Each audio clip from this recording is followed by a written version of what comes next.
Alrighty, just finished my ride Saturday. Did 61 k's around zone 2. Nice steady ride, nothing major, nice and easy. We're going to go out and do 100k tomorrow, so we want to be out on the bike for about 4 hours tomorrow, a bit over 4 hours, so we'll go out and do one tomorrow morning as well. And yeah, it was a good run, nice steady ride. Now, I've been having a chat with a few of you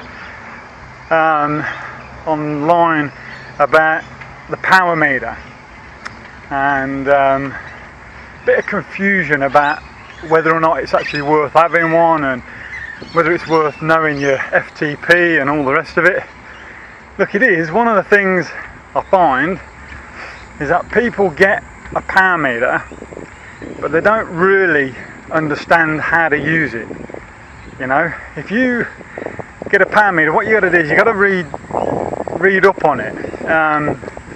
Joe Friel does a good online book, well and truly worth downloading it. He'll explain to you how to train with a power meter, how to use it out on the road, whether you're doing a time trial or whether you're doing a 4-hour ride, whatever.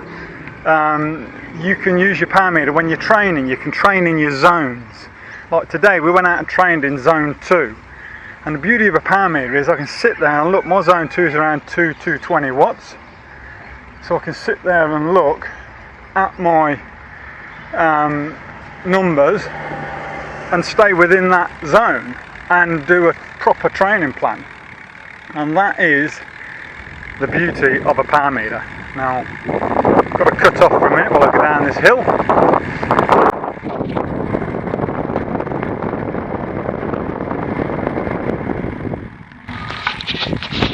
At the bottom again, just turn my Garmin off, save the ride. But yeah, getting a power meter isn't just getting one and going out and riding with it. It took me probably, when I first got mine, I was in the same position. Probably 6 to 8 months I was thinking, what a waste of money. Don't understand it, don't see the point in it. Didn't really understand zones and all the rest of it.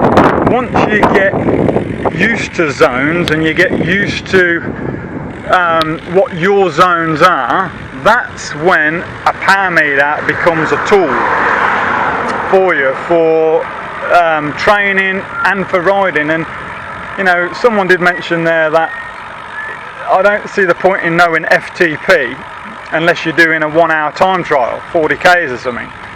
But that's not right. Yeah, it will come in handy for that, because obviously if your FTP was say 250 and you're doing a 40k time trial, you can maybe sit on 250 watts.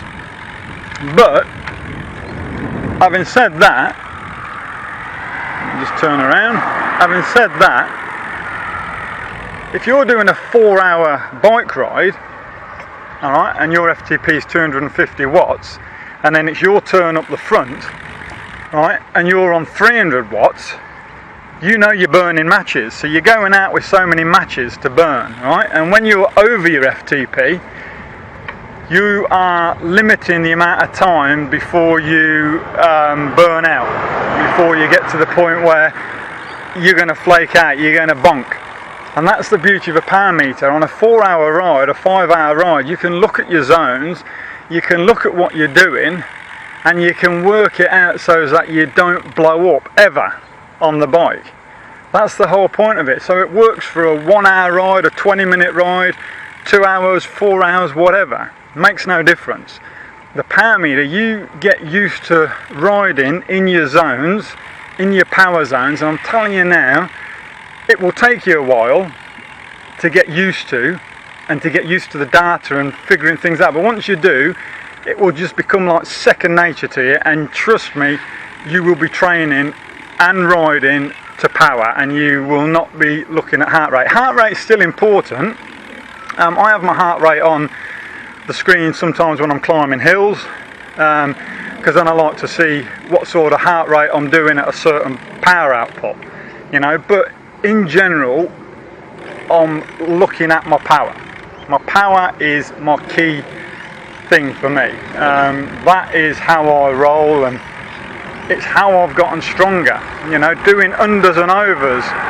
So if you've got an FTP of 250 and you want to increase it, when you're out on the bike or the indoor training, you can do unders and overs. So you can do, say, a minute at, say, 230 watts under your FTP.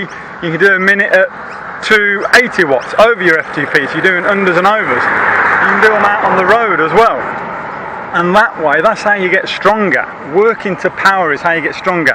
You're not going to get stronger working to your heart rate zones, doing unders and overs, because it takes too long for your heart rate to adjust. Now you just go and give it a go. The best place to try it is on your indoor trainer. Go and do some efforts on there and work to just your heart rate, and you see how long it takes for your heart rate to recover, and then how long it takes for your heart rate to react once you start doing an effort again. Whereas on your power meter, it's instant. As soon as you put your foot on the pedal and you start to increase that power, the watts go up instantaneously. There's not a lag, it's instant, and that is why a power meter is so important. If you want to get stronger, if you just want to be a recreational rider, doesn't matter, makes no odds, but you can still use it as a recreational rider, you know, to just monitor your fatigue, whatever. You can still do it, use them for that, they're great, but they're not essential.